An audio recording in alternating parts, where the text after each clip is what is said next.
I'm Anthropomantic Fiend, and I do horror-related things on the internet. And today I am doing a follow-up to my review of The Shining. This review is actually the reason I ended up reviewing The Shining in the first place. A review of this movie was requested by my friend Jamie, whose YouTube channel handle I will once again put down here because I have once again forgotten it.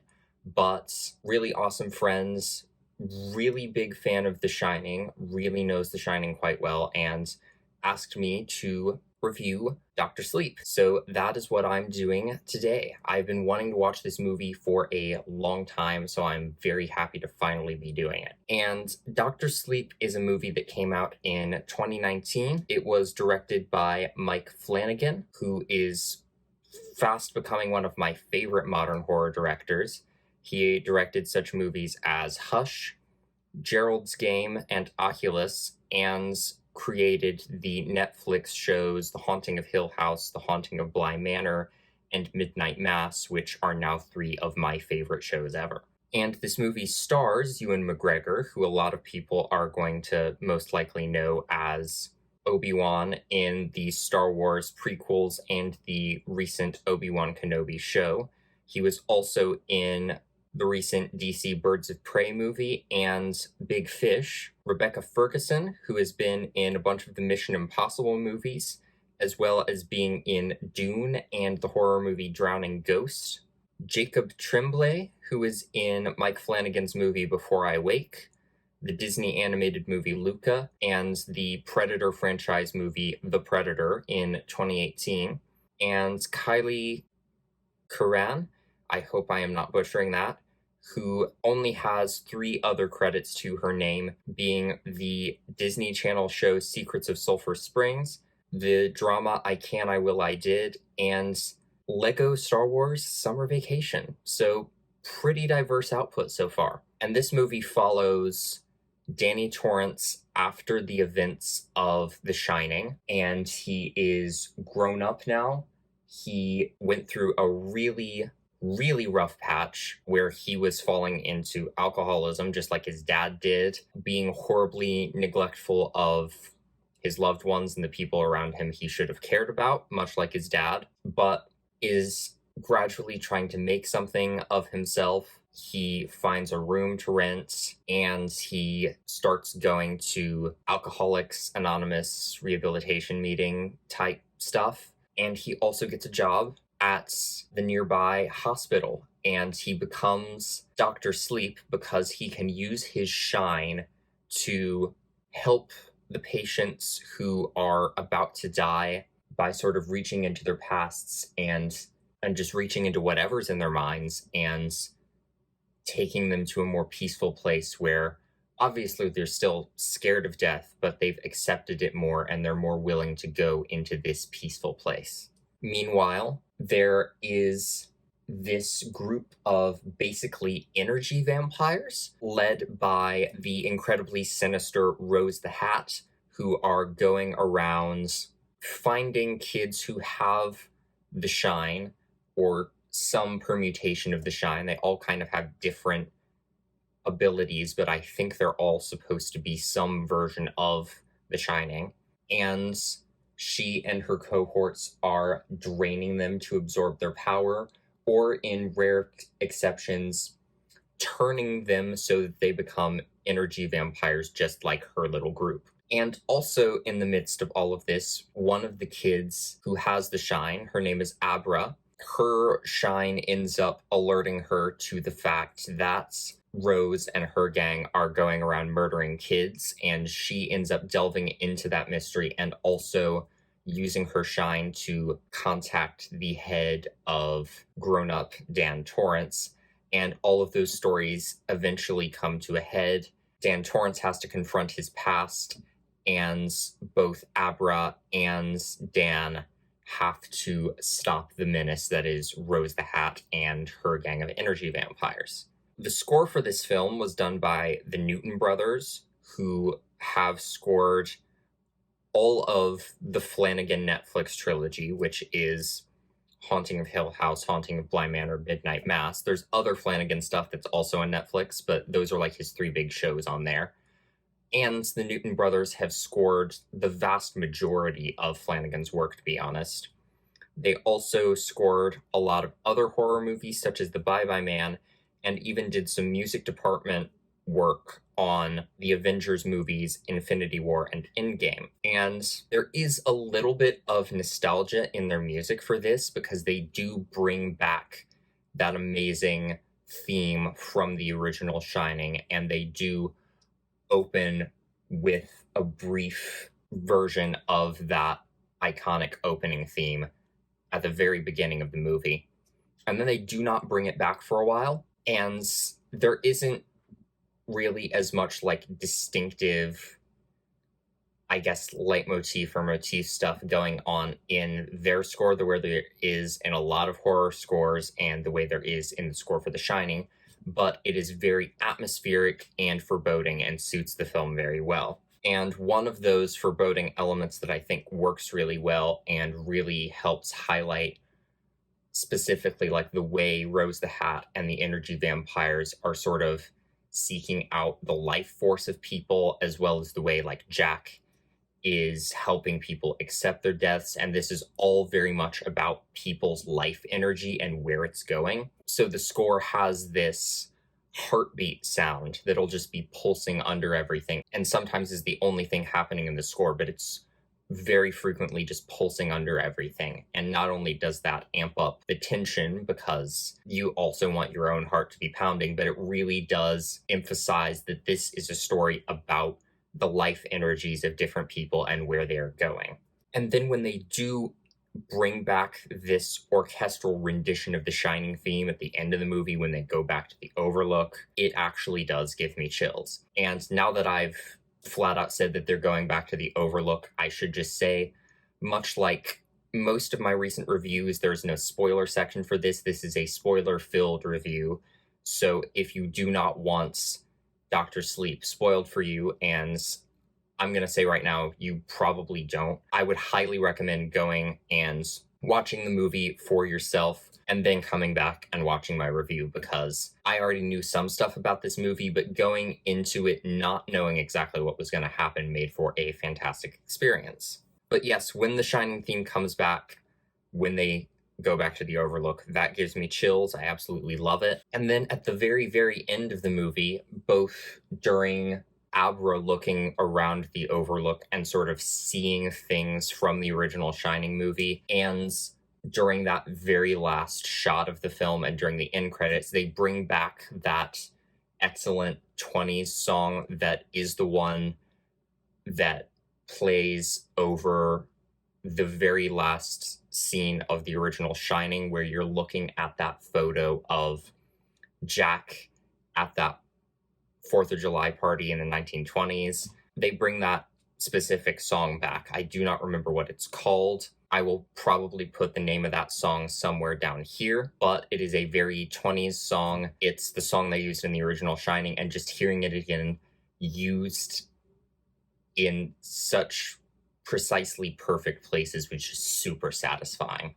And I think they bring back just a lot of different cues from the original Shining, but they save them for the exact right moments, and when they hit perfectly. So this movie opens even with a few sort of recaps of The Shining, as well as the immediate aftermath and what's going on with little Danny and Wendy after all of that stuff. But just sprinkled throughout this movie, you have both ghosts from the original Shining that return and flashbacks to characters from the original Shining that we're seeing. And obviously, they're not going to have, Shelley Duvall and Jack Nicholson looking like they're Shining characters. That just isn't going to work. And including footage from the original Shining just wasn't going to mesh with this movie as well, even though they probably could have done it and I would have been okay with it. But what they end up doing is doing a lot of direct callbacks to the Kubrick movie and visually recreating the characters, finding actors that look very similar, but not trying to do exactly Kubrick and just get perfect Shelley Duvall and Jack Nicholson lookalikes.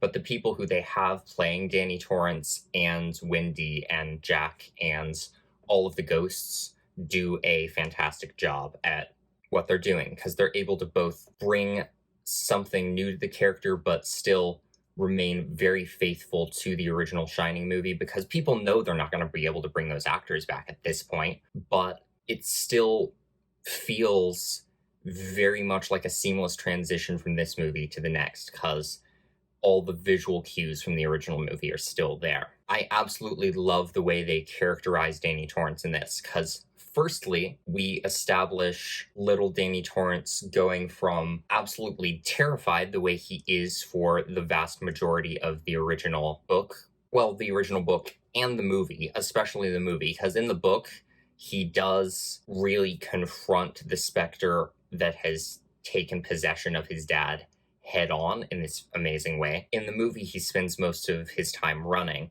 but we get to see him quite literally confront his demons in one of these early on scenes before we flash forward, where like the demons of the Overlook are still trying to follow him home. So he has talked to Halloran, and yes, Halloran is in this movie, I'll get to him, and he's created like these mental boxes that he's able to lock the ghosts of the Overlook in using his shine. And it's very artistically and symbolically done. If you think about it in terms of just like logistics, don't do that. It just works really well. And seeing the bathtub lady from the Overlook in the original movie just suddenly inhabiting his house and him just walking in like this little badass and confronting her is done really awesomely, and I just fell in love with little Danny Torrance then. And then we flash forward, and he's fallen really hard into the alcoholism, and he's got the full Ewan McGregor beard, and I was still seeing him as the Ewan McGregor I know as playing Obi-Wan at that point because of the beard. So I wasn't 100% on board with his Danny Torrance yet. And at first I was just like, he's this badass. He's conquering his demons. He's literally locking them up. He's got this nice little chokehold on them. How did he fall this hard as an adult? He's also like got this girlfriend he was with in bed who I think also had a child. And he's just like completely out of it. And he just like leaves them to die, I think. I don't completely understand what happened there, and I don't think he does either, but he leaves them to die, and it feels very much like he's becoming his dad, because he's fallen into the alcoholism, and he has this dead partner and child who are haunting him, and he's just like, oh my gosh, I've somehow, to some degree, done the thing that my dad, when he was possessed by the Overlook, was trying to do. I'm a terrible human being, I hate myself, and also I'm homeless now. So that's fun. And once he started going to these Alcoholics Anonymous meetings and rehabilitating himself, he ends up getting up in front of the rest of the group and making this little speech where he explains that after doing like a little bit of self-psychoanalysis, he has come to the conclusion that alcohol was like the only way he was really able to connect with his dad. And he was slowly becoming his dad, but he lost his dad at a really, really early age. So sort of going and leaning into the bad habits that his dad has was really the only way in his head that he could connect with him. I also love that once he takes the job at this hospital, he becomes Dr. Sleep, and his childhood nickname of Doc suddenly takes on this great significance, because they acknowledge in a brilliant way that makes me think even more about the original movie, the Looney Tunes origins of the name Doc. Because in the original movie, he's like watching these Roadrunner cartoons, and they acknowledge like the Bugs Bunny thing, but he's watching Roadrunner, and they use the Roadrunner thing to talk about like the coyote that's perpetually chasing them, and basically, say that there's something after them, and at some point that something is going to be Jack Torrance. In this, during that opening scene with Wendy, right before Danny goes and confronts the bathtub lady, they're sitting in front of the TV, much like they do in the original Shining, and they're watching a Bugs Bunny cartoon that seems to be a mashup of Bugs Bunny and Wile E. Coyote, and Wile E. Coyote trying to eat Bugs Bunny. I might be wrong, but it's very much a like coyote wolf figure trying to eat Bugs Bunny. So it's a harkening back to the What's Up Doc thing, but it also is a cartoon with this more vocal trickster figure who is the namesake of Doc. I mean, he's calling everybody else Doc, but he's the character who has this pop culture connection with Danny. And he's this trickster figure who's outsmarting the predator, which is what Danny's learning to do in that scene, which I think is brilliant. So they take it back to the prey becoming the predator, but then also Doc has this significance because Jack has gotten this job at this hospital as like a janitor or a caretaker, if you will, but he starts sitting in with the patients and helping them pass on peacefully, so he becomes Dr. Sleep, so the Doc thing takes on new significance in a way that I absolutely love. And then there's Rose the Hat, who is terrifying, but she has great fashion sense, at least. That's like her one redeeming quality as a character, which did make me wonder, like, what is the hat thing about? Because everybody has a nickname.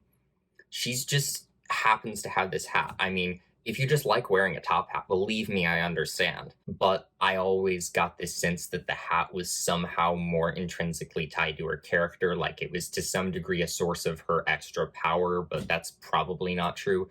I'm just curious about where the hat came from. What's going on in your brain up there, Stephen King? I love the idea of these shine vampires because not only does it build perfectly on the mythology that was set up in the original movie, but they're this perfect opposite to like the acceptance of death in old age, which is what Danny as Dr. Sleep is trying to bring on because they're vampires. Their goal is to not age and to do that by absorbing other people's potential lives and generally the lives of these children. So they're taking away their chances at a full life so that they can prolong their own lives, whereas Danny is helping the process of people who are in their old age and dying of natural causes and helping them pass on peacefully in this way that upholds the natural order, I suppose. One of the patients that Danny talks to even is like, yes, I know it's going to happen, but that doesn't make it any less scary. And Danny's like, I know. Whereas when there's this scene of the oldest of these shine vampires dying, Rose is talking to him and just basically being like, oh, you're a champion, you're a king. There's no reason for you to be afraid. Rather than acknowledging his feelings in any way, it's just like, you're a badass. You don't have to be scared as you're dying here. Here, now that you're just a pile of dust that has become steam, let us all feast on you. So he just becomes more energy for them to feed off of. So there's this total like lack of empathy there that is a complete opposite to exactly the thing that Dan Torrance is doing.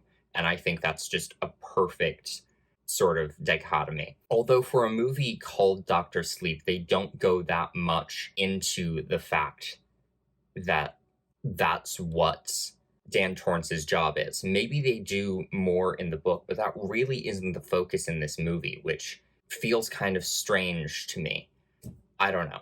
I kind of almost wish that was worked more into the plot, but this plot is so good that I really don't care. One of the victims of Rose the Hat and their group who has the ability to shine is this 14-year-old girl named Snakebite Andy. She is the exception to the rule because they do not feed off of her, they turn her. And the reason they do that is because her ability is basically persuading people of things, almost like Jedi mind tricks or the rumoring thing that happens on the Umbrella Academy. That's something that Rose the Hat, I believe, refers to as being a pusher. And what Snakebite Andy has been using this to do is kill pedophiles, basically. So she'll like hook up with people online who are definitely way too old for her, and she'll go to a movie theater or someplace with them, they're in a mostly empty movie theater, save for Rose the Hat and her cronies, watching Casablanca, of all things. And she makes him go to sleep, puts like these gashes on his face, and tells him that every time he looks at them once he's awake, he'll have to say out loud, "I like little girls." She also like pickpockets him. So it's a great way for her to make a living and to destroy predators, which yay for her. But then once Rose the Hat and her cronies get a hold of her and end up turning her, she, being this destroyer of child predators, goes from being that to being a child predator of a kind. She immediately falls in and helps Rose the Hat and their folks, and she's not totally on board with it, but ultimately she's kind of like, oh, I like this power I have. And all of the people overall that she's inflicting harm on, with the exception of Abra, are male. And when confronting Dan Torrance and his friend in one scene, she's just like, fucking men. And there's this kind of I hate men thing that has grounds in reason, but has been amped up and become something horrific that I think is done really well, because you can like see where her character is coming from. The point she's gotten to makes her a despicable human being, but you can see where she's come from. Abra, I absolutely love, because she's just like super spunky. And once she finds out what's going on, yes, she's scared of Rose the Hat and her folks, and the visions she's getting are absolutely terrifying. But she just absolutely loves being able to do things with her shine powers. And when she can get to Rose the Hat and her folks, she's just absolutely vicious. Rose is able to sense her shining in on them killing this little boy, and sort of tries to trace her back to where she lives, and ends up kind of like astral projecting herself into the room.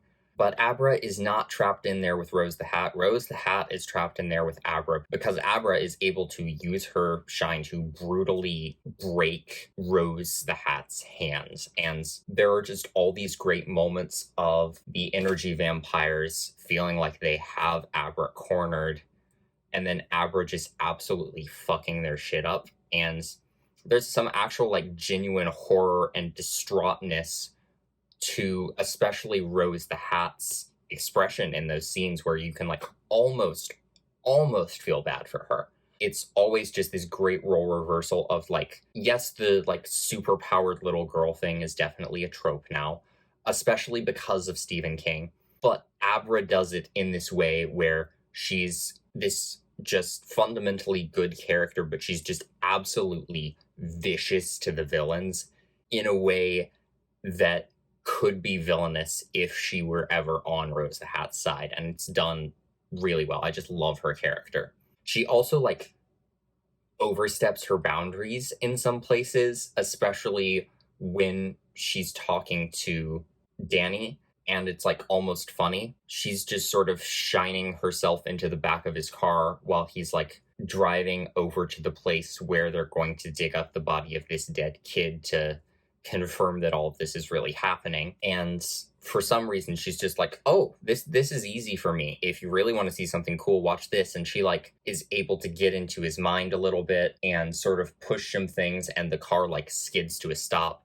and then she's just kind of comes back out of that and is like, sorry, didn't mean to do anything. And she's just like a little bit playful about going too far with things in a way that's obviously putting her in danger. I think it's also just a really fun aspect of her character, because there's also like this earlier scene where we're introduced to her and she's going to like this magic show, and that's kind of like the pun with her name, Abracadabra, and she's watching this magician kind of manifest a bunch of spoons suddenly, and he's like balancing them, and she's like, I can do that too, and he's like, yeah, sure, kid. And then her parents in the next scene walk into the kitchen. All the silverware except for the spoons are on the floor, and then they just both slowly look up to realize that all of the spoons are just floating on the ceiling, and Abra is standing behind them with this just huge kind of dopey grin on her face, and she's just like, look at what I did.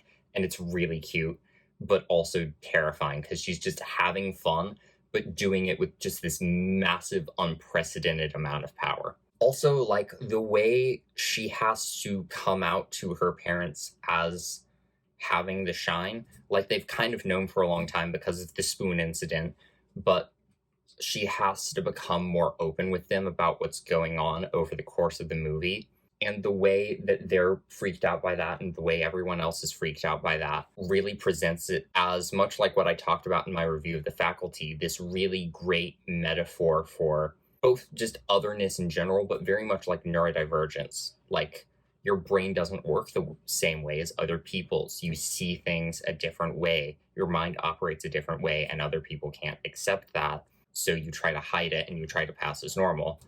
But there are moments where your skill set and the way your brain works are what's needed, and hiding that is not going to do you any good. So you need to accept it yourself and put it out there. And that's kind of the conversation she has with Dan, even because he initially tells her to like hide it because it's not going to do anything except hurt you and other people, even though he's already using it to help people in the hospital. But he ultimately like comes to the realization that yes, this needs to be out there, and I think that's beautiful. And regarding Halloran, I'm still mad he's dead. And based on things I had heard in other things, I was like, are they just going to retcon it so he's back? Because he doesn't die at the end of the original novel, which, why is he dead in the original movie? But this movie was meant to both be a sequel to the Kubrick film and the Stephen King book, so they had to balance things, and Halloran is a character in Doctor Sleep, so how do they do that? Halloran, as an apparition, appears to Dan Torrance in key scenes, and the actor who plays him, I mean, no one's ever going to be Scatman Crothers, but he plays Halloran really, really well. And he's very charming with this kind of spunky, more adult side that he's now able to show to a more adult Dan Torrance. The two key scenes where he does appear, I think, are wonderful. Does he kind of feel like a plot device? Yeah, but he still feels like Halloran. And I like that he's still a player in the story, even though I'm still mad that he's not alive.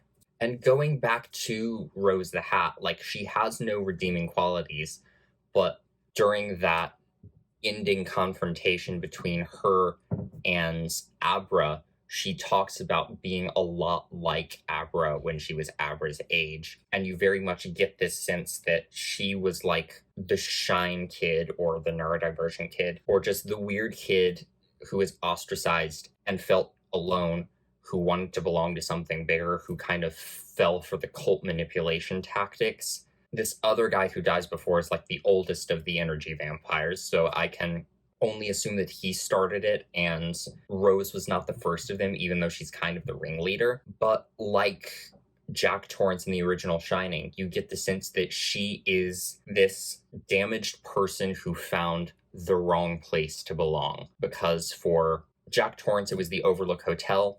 For Rose, it's this cult of energy vampires. And as they get more and more into stuff in this movie, you realize there really isn't that much of a difference between the two. Story-wise, this story, I'm assuming, comes a lot more directly from King's novel than the original Kubrick movie does, because like Kubrick rewrote that thing a million times because he's an obnoxious, stupid perfectionist who likes to torture people. I get the sense that Flanagan probably wrote or co-wrote this script, but it feels more directly from King. But Stephen King and Mike Flanagan's vibes are very similar and work well together. And even comparing this to Flanagan's much more original works, I know like Hill House and Bly Manor are based on novels too, but comparing this to like Midnight Mass, Gerald's Game, which is still Stephen King, Bly Manor, Hill House, this, despite being most likely very faithful to King, deals with a lot of Mike Flanagan's favorite themes. So we've got rehabilitation going on, which comes up in Hill House and in Midnight Mass, mortality, trauma, That's in most Mike Flanagan stuff, and it's all done in this very specific Mike Flanagan way where there's this kind of otherworldly edge where like metaphors are walking around physically, like in Bly Manor where a guy has to literally live with himself, or like the mental box that in this movie Dan Torrance has to lock things in is actually a real thing that he's using to capture ghosts. Like there's this blurred line between metaphor and actual thing physically in the story that I think is beautiful and is usually something I would only think works in writing, but Mike Flanagan does it perfectly on screen. I really like the idea that they bring up, which is that the Overlook itself is an energy vampire. Dan is talking to Abra, and he's like, I've been followed all my life, much like you're being followed by Rose the Hat right now, and I'm getting the same vibe. They aren't human, and this thing that's following me isn't either, but it doesn't even have a human form per se. It's a place. Yes, there are these ghosts that are the things that's following him, but really, it's all just part of the Overlook Hotel. The hotel itself is an energy vampire, and I just think that's really cool. I really like all the things the Shine can do in this movie. There's telekinesis stuff that Abra is doing. There's the persuasion stuff that Snakeback Andy does. And there's a point in this where Abra has been drugged, so she can't really function her body properly. And Dan has shined his way into the backseat of this van that she's being abducted in. And he ends up finding a way to basically possess her body, talk to the driver, and better access both of their power that way and fuck his shit up. They don't really, like scientifically explain any of that stuff, but this is a world that deals in both like metaphors made into something real, the inner worlds of people, the psychological worlds of people, and just the outright supernatural. So if you just run with it, it works really well, and I just think it's really cool seeing all the different things they can do with the Shine. One of the things I didn't like so much in the story was that, yes, we have a great Black and girl/woman protagonist now, but her dad, who is like the one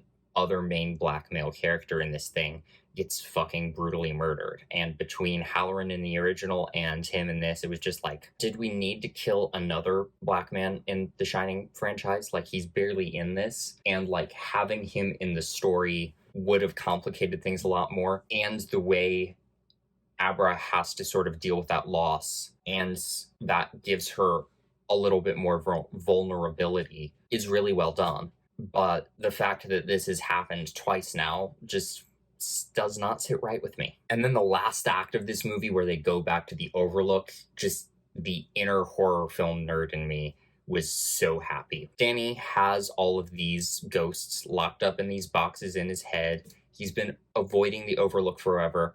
So they're like, we're going to draw Rose to the Overlook. It's probably still hungry and dangerous, but if it's dangerous for me and you, it's probably also dangerous for Rose. They go back to the hotel. Danny has to confront his inner demons and ultimately the father stuff, which brings me back to a character thing I forgot to mention before, which is that there's a recreation of the bar scene with Lloyd in the original Shining, except that Lloyd is now Jack Torrance. And the guy who's playing Jack in this, he's no Jack Nicholson, but he's doing a solid job. I was still just over the moon about the fact that, one, we're seeing Lloyd again in this like perfect recreation of the scene, and it is now Jack because the hotel has assimilated him the same way he did Grady in the original Shining.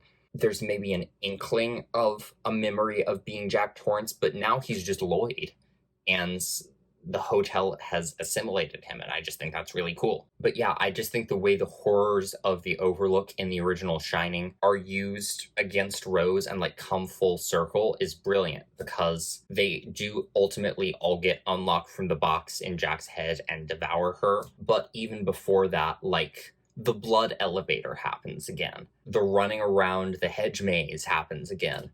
And then, like, all the ghosts get unlocked from his head, and you've got, Dilbert Grady and the Grady twins and the bathtub lady. But then you've also just got Danny Torrance there doing the Jack Torrance thing with an axe and recreating that in a beautiful way. And like, they downright recreate the staircase scene, even I'm not gonna hurt you, I'm just gonna bash your brains in scene. They do that, but it's Rose the Hat walking up the stairs at Danny Torrance, and instead of the baseball bat that Wendy has, it's the axe.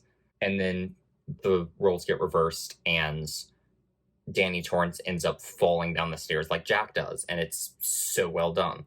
There's even a little bit of the original book's ending once the hotel ghosts, now that they've been released, like possess Danny. No, Danny Torrance does not beat the shit out of himself with the axe the way Jack with the roque mallet does in the original book, but there is that confrontation that's like, you aren't Uncle Dan, because that's what Abra calls him. You are the Overlook. You're this thing in the hotel. And Abra's eventually able to snap him out of it, but confronts him the same way Book Danny confronts Jack in the original Shining, and I loved that. And the ultimate death, unfortunately, of Dan Torrance and the complete obliteration of the hotel ends in the boiler room. And this is a story that starts with this steam that the energy vampires are absorbing, and ultimately a story that ends with a different kind of steam. So I thought that was interesting. And I was sad that Dan had to die, but at least he gets like a good death, because he, in his last moment, like sees finally his mom, Wendy, who he's missed for so long, and we see him as a child again, and then everything goes up in flames.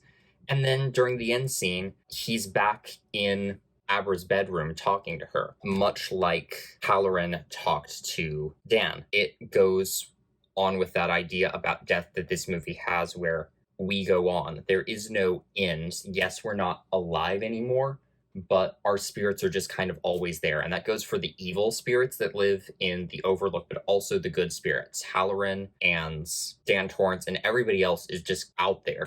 Maybe not the energy vampires. They're kind of steam that's been eaten by other people now, but basically every naturally dying soul is just still in the world, walking a different plane, I suppose, and only people with the shine can see them. And I love that idea. And again, I just love the way this story is about accepting and being open about your shine, your strangeness that is still your power. Visually, obviously, this movie like harkens back to the visual language of the original Shining, which I'll talk about. I think it's beautifully done. But the opening scene of this, with Rose meeting Violet, this little girl, and there's all of this flower imagery happening that I think is interesting. And they're picking flowers. Rose is singing this song about an Irish rose to herself, and they're just talking and they're sitting, and it's framed very much like the flowers scene with the monster and Maria from the original 1931 Frankenstein. It feels very deliberate to me. It may not have been, but I think it's well done. Rose the Hat is obviously not a sympathetic character, but I just liked that visual callback, intentional or not. And then the harkening back to the visual language of The Shining, both directly and indirectly, is done really well. Even before we go back to the Overlook, Dan Torrance's interview at the hospital feels very, very much like the interview scene from the original Shining with Jack Torrance and the guy who runs the hotel. It's framed similarly, and I feel like they're trying to dress up the room similarly, but it feels like you could put them side by side and it would be damn near identical. And then the staircase scene that I mentioned before, like that's dead on. And like the actual recreation of the Overlook, insofar as set design, is amazing, because I believe that was an actual hotel that they were using for the original movie, but in this they've had to recreate it in a more dilapidated form, and they were very, very faithful to the stuff that's in the original movie. It looks pretty much flawless. It's amazing. And then just more generally, there's this beautiful use of like tracking shots and wide shots in a way that feels imposing and menacing, that feels very much both of the visual language of the original Shining movie and of Mike Flanagan's work in general. But then this like unkilter, off-kilter camera stuff that's happening, where like the entire screen will just like shift sideways, and then usually physics will be defied somehow that feels very, very Mike Flanagan. Like that whole absolutely horrifying bent neck lady episode and final sequence in Haunting of Hill House. Not as downright terrifying as that in this, but that similar supernatural defying of physics and the boundaries of time and space is very, very present in this movie in a way that really, I think, complements the source material. And then effects wise, this movie does use a lot of CGI, but it's, big budget enough and artistically done enough that I think it works. And there's some gnarly body horror makeup effects, like when Rose the Hat's hand gets absolutely broken and it's really disgusting to look at. So both digital and practical effects in this I thought worked really well. So overall, amazing movie. I think I like this more than the original Shining as much as it does rely on both the original book and movie. I'm just obsessed with the way Mike Flanagan tells stories. I love these new characters. I love the message in this and the way it builds on the despair of the original and ultimately ends on this message of hope, because you've got like a similar confrontation of the bathtub lady scene at the very end because she's out again that both calls back to that scene at the beginning of this movie with Dan Torrance, but also has that ending 20s song playing under it. So it's a callback to the original ending of The Shining, and the fact that the Overlook Hotel's presence is still there, but it's being dealt with, and Abra is facing these demons, and it's just so well done. So yeah, overall, I think this is a great movie on all fronts. I think it is able to pay homage beautifully to what was in the original Kubrick movie. I think it beautifully, most likely builds on what is both in the Dr. Sleep book, although I have not read it, and what is in King's original novel, which I have read, and still feels very much like a Mike Flanagan movie. Like this is his vision. It works on all of those levels, and it just works as a great, super investing movie. Like there's a lot of stuff to talk about in the original Shining as well. I talked about that movie for so long in my last review, and there's a lot of great stuff to dissect there, but there's also that, and I found myself a lot more engaged in the story of this one and really vibing with Mike Flanagan's storytelling language more than I do with Kubrick's. But I think a lot of different horror fans are going to like this. If you don't like the original Shining movie as much, you might love this movie. If you like the original Shining movie, I still think you'll love this movie. If you like Mike Flanagan's work in general, you will love this movie. And if you just like good horror, I think you'll still dig this movie. So highly, highly recommend. I have a cheap DVD that I bought. I might want to upgrade to a Blu-ray so I have some nice special features at some point, but I think this one is readily accessible on a lot of streaming platforms to rent as well. So please, please, please check it out. That is my review of Dr. Sleep. Thank you for watching my video, and hopefully I will see you in another one. Bye.